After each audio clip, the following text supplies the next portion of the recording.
Hey guys, and welcome back to another episode of Lost Bits right here on TetraBitGaming, the series where we explore the unused, scrapped, and unseen content in video games.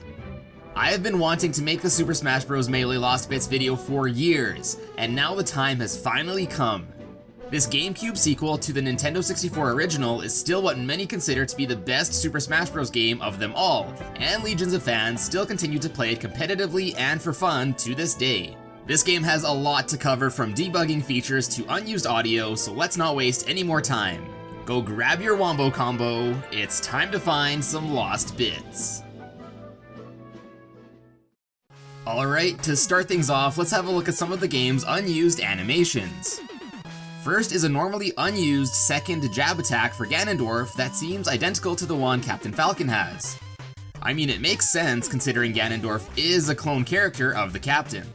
Anyways, in the 1.0 release of the game, this second jab can actually be seen due to a glitch, but only if Ganondorf is equipped with bunny ears. Ha. However, oddly enough, by visualizing the game's hitboxes, we can see that this second jab wasn't coded to do any damage. Next up are several animations titled in the game as either selected or selected wait. And although many of them are pretty much the same as some of the victory poses, based on the name of the files and their resemblance to most of the character selection animations from the Nintendo 64 prequel, many believe that at some point Melee 2 was planned to have animated character models on the selection screen instead of just 2D artwork. Some of the animations are also clearly incomplete.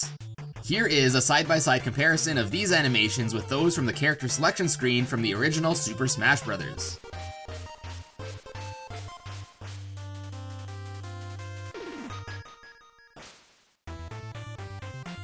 In a similar vein, there are also 25 unused character intros which fans believe would have been used in the game's All-Star mode before fighting each character. These are all the same portraits as the ones used in the game's Classic mode, but since Sheik, Ganondorf, and Roy are never encountered in the Classic mode, for those characters this is the only way to see these portraits. Next up, we have some more unused graphics, the first of which is one for an unused timed mine item. This texture is the same one used in GoldenEye 007 for the timed mine in that game. As the name suggests, this would probably work similar to the motion sensor bomb, but instead of being detonated by someone walking over it, it would simply just be on a timer. There's also an unused audio file to accompany this item titled Clock Bomb Count, which is just a looped ticking sound.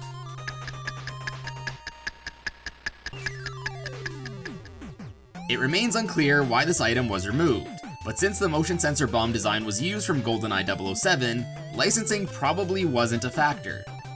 There are also two unused white hand icons, one left hand and one right hand. Now these were very likely just emblem graphics for both Master Hand and Crazy Hand.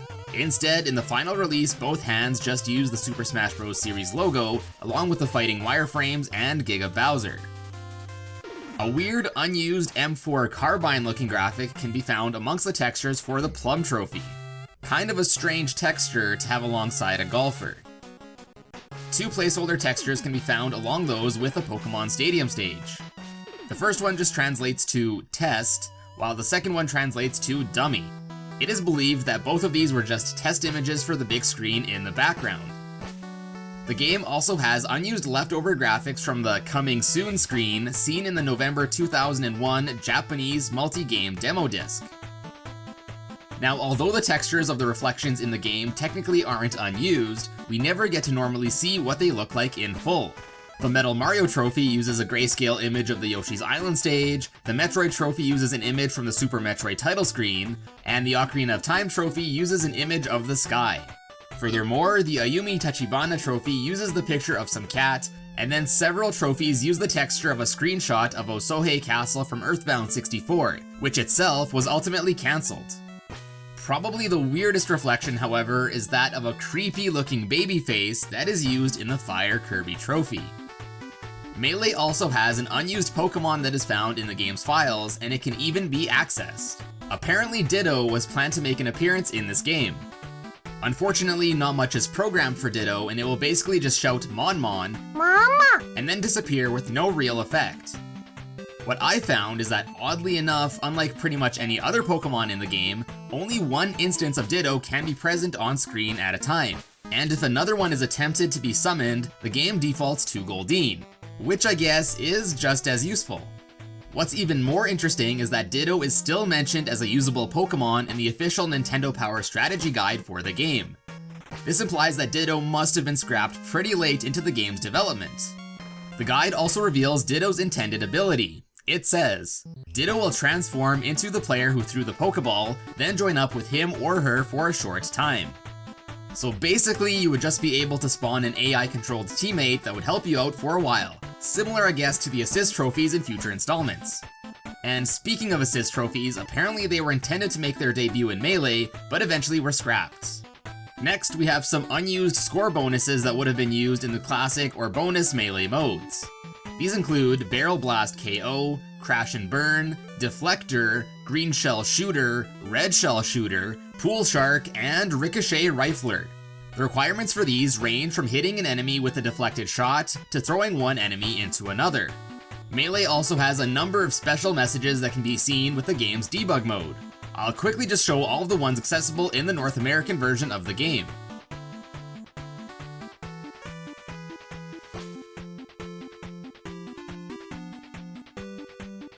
The last ones mentioning a Mario and Yoshi trophy and Samus Unmasked trophy are especially noteworthy. One thing I don't usually cover on Lost Bits are version differences between different territories. However, this time, Melee has quite a few cool altered things that I thought are worth a mention. So both the Mario and Yoshi and Samus Unmasked trophies were only legitimately unlockable in the Japanese version of the game. They were unlocked exclusively at Nintendo events in Japan, where I'm guessing you'd have to bring your own memory card to. One cool piece of trivia here is that this was the first time Samus's face was seen in 3D. The third trophy that is only legitimately obtainable in the Japanese release is that of Tamagon, who was the main character of the NES game Devil World. Other noteworthy regional differences include the changes in the trophy collection room, from the Famicom to the NES, the Super Famicom to the Super Nintendo, and the complete removal of the Virtual Boy. Also, the Ice Climber Topi trophy was changed from a seal to a Yeti. What I think is the most interesting change is that the motion sensor bomb in the Japanese version is based on the proximity mine from Perfect Dark instead of the one from GoldenEye 007. Perfect Dark and GoldenEye were both developed by Rare, so it's kind of strange why each version decided to go with a completely different item. So I already made a video covering some of the rumors of secret unlockable characters in this game, but it turns out that there were quite a few fighters that were considered for the game in varying degrees, but were ultimately dropped or simply just chosen not to be added. These include more fighters from NES games such as Balloon Fighter, Urban Champion, Clu Clu Land, and Excitebike, Ayumi Tachibana from Famicom Detective Club, Lucas from Mother 3, who was planned to replace Ness, Snake from Metal Gear Solid at the request of Hideo Kojima himself, Sonic the Hedgehog, Wario, Banjo and Kazooie, and even James Bond.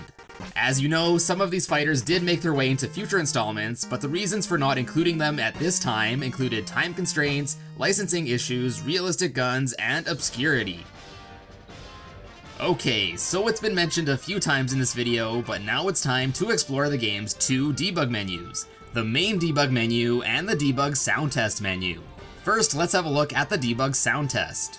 Here, as you'd expect, we can listen to the game's audio files, some of which you can't hear anywhere else. And while we're on the topic of unheard audio files, I'll quickly play all the noteworthy audio clips that go unused.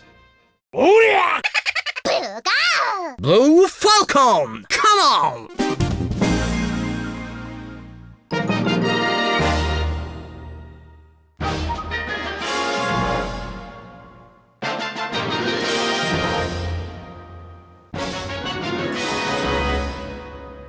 Let's dance! Nintendo All-Star, Fighting Warrior Creams, Giga Bowser, How to Play, Master Hand. Smash Brothers! Mini! It should be noted that some of these files, like Captain Falcon calling the Blue Falcon, suggest that the idea of final smashes was considered in this game as well. Alrighty, now on to the good stuff. Very similar to the debug menu that I covered in the prequel on the Nintendo 64, this one offers a ton of stuff to see. First off, this debug mode lets us take control of the fighters that we normally don't have the means to, such as the male wireframe, who is a weak clone of Captain Falcon, the female wireframe, which is a weak clone of Zelda, Giga Bowser, Crazy Hand, and Master Hand. Now, although you can play as Master Hand via a glitch, I'd say this method is much easier. Oh yeah, you can also play as my favorite character, the Sandbag. And I use play loosely because all you can really do without crashing the game is just move around, shield, and jump. Wild. In the debug menu, we can also manually set the size of each character from 0.1 to 5, with 1 being their normal size. Ever dreamed of baby Giga Bowser fighting a giant sandbag? No? Well, me neither, but this is still amazing. Other options we can mess around with are the knockback values, CPU behavior, starting damage, as well as coloring. The coolest part of subcoloring is that you can load lighter and darker shadow versions of each character. The debug menu also lets us access a few unused stages as well as stages that we can't normally have a fight on. Examples of this include the break the target stages for each character, the home run contest arena, as well as other stages from the adventure mode. As mentioned, Melee also has a few unused stages that we can note. First are 10-2 and Ice Top, which are both identically loaded as simply the Icicle Mountain stage, but without music. Based on the name Ice Top and the fact that 10-2 comes right after 10-1 Ice Mount, in which the player climbs Icicle Mountain, it is likely that another Ice Climber stage was intended to be loaded here instead. The game's director, Masahiro Sakurai, had in fact confirmed that a second Ice Climber stage was planned for the game, but that it was scrapped. Next is a stage titled Acania, which unfortunately crashes the game upon trying to load it. The Fire Emblem song used in the temple stage is also titled Acania, suggesting that this stage would have been a Fire Emblem one, probably based in the Arcania continent in that series. Sakurai himself confirmed that a Fire Emblem stage called Kingdom of Arcania was planned to appear in the game, but it was cut. It would have had catapults slinging boulders at the castle where the stage would take place, while dragons and mages would also appear. It seems that the idea of the castle under attack was later reused in the Castle Siege Fire Emblem level seen in Super Smash Bros. Brawl. Next up is a stage just titled Dummy, and it normally just crashes the game upon loading it. Even if you force the game to load it, the entire stage is just black with an invisible platform at the stage's center. It's also impossible to die on this level since the boundaries are so far that the game crashes before you can even reach them. T-Seek is another unused stage, this time a basic test area for the Break the Targets mode. This stage features a long textureless platform as well as 3 targets. Seek is how Sheik is referred to in the game, so this was believed to have been the intended target level for Sheik. Obviously, it is incomplete, and the idea for Sheik to share a target level with Zelda must have been decided on pretty early in development before any additional progress was made to this stage. The last, and certainly most noteworthy unused stage is known just as Test. And just a bit of trivia, I first heard about the stage in like 2016, and it was actually one of my inspirations for me even starting the Lost Bits series. I began making a Melee video to be my first Lost Bits video back then, but by sheer coincidence, MatPat and the Game Theorists uploaded a video discussing the stage just a few days later. As such, a week later, I decided Wind Waker would be my first Lost Bits video instead, and that I'd put Melee on the back burner indefinitely. Anyways, this is one of the largest, if not the largest, playable stages in Super Smash Bros. This stage has a long series of untextured platforms, walls, and ramps. Although very interesting, the layout of the stage isn't all too special, and the stage isn't all too fun to actually play on. Test also doesn't have its own background music, but instead uses the theme from the Corneria stage instead. The strange background that is used is hard to really make out from up close, but when zoomed out, it is clear that it is some sort of restaurant or cafe.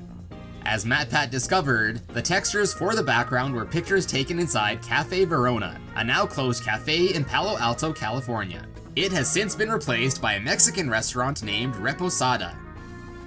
Apparently, these images taken there are commonly used in many 3D graphics, notably such as Lara Croft's sunglasses. So as MatPat suggested, this is basically the only locale in Super Smash Bros. That you can, I guess, sort of visit in real life. One of the other coolest things about Melee's debug mode is that you can set up 6-player matches. This wasn't even a possibility in Smash until the installment for the Wii U. As far as I know, you can still only set up to 4 human-controlled fighters, but nonetheless, even with 2 extra computer players, it's still awesome that this is even possible. The last noteworthy debug feature that I want to show you all today are some additional debug commands that can be used during a battle. With the debug mode enabled, you can shrink or grow your fighter at will, make everything but the fighters black or white, display the stage's death boundaries, character spawn locations, item spawn locations, and so much more. Ever wanted to take off Peach or Zelda's dress for, research?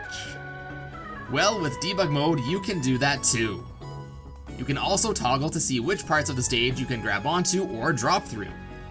Additionally, you are also able to see the characters only as hitboxes, or have the hitboxes overlaid on top of their models.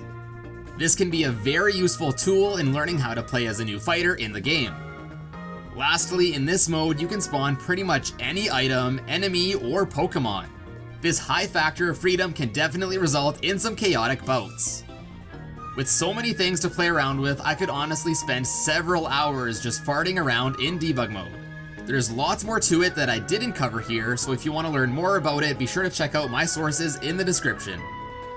As usual for the last stop, as kind of used throughout the video, let's now zip the camera around and see if we can find anything that's normally unseen. To start things off, let's have a look at the menus. We can have a look just behind the menus and get a closer look at the background text. Pretty much all of them just say Smash or Smash Brothers, but I thought it was really cool to see them up close. One thing that's normally really hard to notice is that fittingly, the scrolling letters behind the character selection screen spell out Select. When hovering over a stage in the stage selection screen, a 3D render of the stage will spawn just behind the text for the stage's name. The only one that doesn't have a 3D render is for the random tile. Just kidding, it does, we just can't normally see it. When hovering over the random tile, by looking just right of what is normally seen, we can see a strange looking spire thing. No clue if at one point this was meant to be seen for the random tile, or if it's the remnants of some unused stage or something. Now I never really noticed this before, but when a fighter is off screen and a circle appears showing where he or she is, a low poly model of that fighter is used. By zooming in, we can have a much closer look at some of these low poly models and see just how goofy some of them really are. And lastly, let's have a closer look at some of the stages. First up is On It, or Won It, or Own It, whatever you guys want to call it. In addition to having a better look at the stage's baseball diamond, buildings in the background, and meteor on top of the hill, we can also find a hidden rice ball that is found inside of one of the planters in front of the drugstore. It still remains unknown as to why this is hidden here. Similarly to what I found in Mario Kart 64 and Double Dash, the giant TV in Pokemon Stadium actually displays whatever the camera is seeing, so by moving it around, the display will also move around as well. As such, we can make it look really trippy again. We can also have a closer look at the city's skyscrapers in the background. On Rainbow Cruise, we can see that all of the platforms on the level are always rendered even when off screen. We can also zoom in and have a closer look at the small village on the mountain. I still really want to know what this village has to do with the Mario universe. In Jungle Japes, we can also look inside Cranky's hut and see that he has no legs. Maybe it was a ghost all this time after all. Great Bay also has a few secrets. If we look inside the laboratory, we can see some normally unused floor and valve handle textures. In earlier pre-release builds of Melee, we can see that the players could both enter the lab and stand on it. At the end of the day, however, the lab was just moved into the background scenery. Fourside didn't have anything all too crazy, as I didn't find anything inside the UFO or helicopter, but it was still nice to just have a look around the city and its skyscrapers. Another really cool thing to see was that the Venom Starfox level runs on a long loop and had basically the entire stage always rendered with minimal culling. Why the developers chose to do it this way instead of using more culling like in Corneria is unclear, but either way I still find it really fascinating.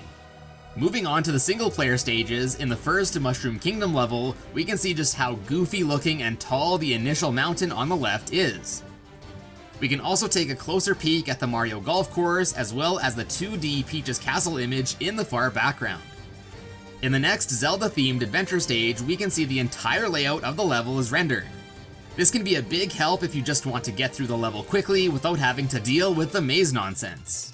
Similarly, we can see that the entire race to the finish course is also completely rendered. However, this time, using the camera doesn't really give us any advantage. In the home run contest arena, we can see that even after just starting, the arena is loaded pretty far forward. And for some reason backwards as well, in which an ending to the marking lines is also visible. I was also curious to see how far the home run arena would go for, and it turns out that even though the markers do load further, the stage does set a boundary at about 4,400 meters, and going any further will get you knocked out. In a similar fashion, there is a lot of the All-Star Mode rest area that goes unused on either side. And although you can't die here, your fighter will be blocked by an invisible wall on both sides as well. As you probably noticed when accessing this level in debug mode, for some reason all of the trophies are displayed as Captain Falcon. Makes me feel like some scrub that just went out and bought 50 amiibos just of Captain Falcon. Next up is the Trophy Collection Room. The only really interesting thing that I found here is that of all the cool Nintendo objects in the background, for some reason only the Nintendo 64 controller is a 2D image, while everything else is a full 3D model. My only guess is that the developers just didn't want to model an N64 controller with all of its buttons, and figured since no one would see it from this close, a 2D image would suffice. And the last set of notable things that I was able to see was on the end results screen after a fight. Turns out that several objects are loaded off screen. The first of these are the wreaths that are given to the victors, which are found just under the screen that we normally see. Additionally, the models used in the results screen for each participating fighter can also be found just off screen clapping away. This means that alternate cameras were set up in order to have their animations appear in their respective little windows. And oddly enough, on the far left of the screen is some sort of image that changes between things like a frozen frame of a fighter clapping to a single stock image inside a large gray box. And with that concludes this long Lost Bits video on Super Smash Bros. Melee, and I hope you guys enjoyed it. Big shoutouts to you if you made it this far to the ending. This has got to be my longest Lost Bits video to date. On that note, let me know what you guys think. Do you guys like when a Lost Bits is this long, or would you prefer me to split it up into several parts? Also, be sure to let me know what other games you'd like to see a Lost Bits video on next. If you're new here and enjoyed this video, be sure to subscribe and check out my other Lost Bits videos by clicking on the card right here. And if you would like to stay even more up to date with me and the channel, you can also follow me over on my other social media pages, which will all be linked in the description below. But as always guys, thank you all so much for watching today and for all of your amazing support, and I will see you in a bit.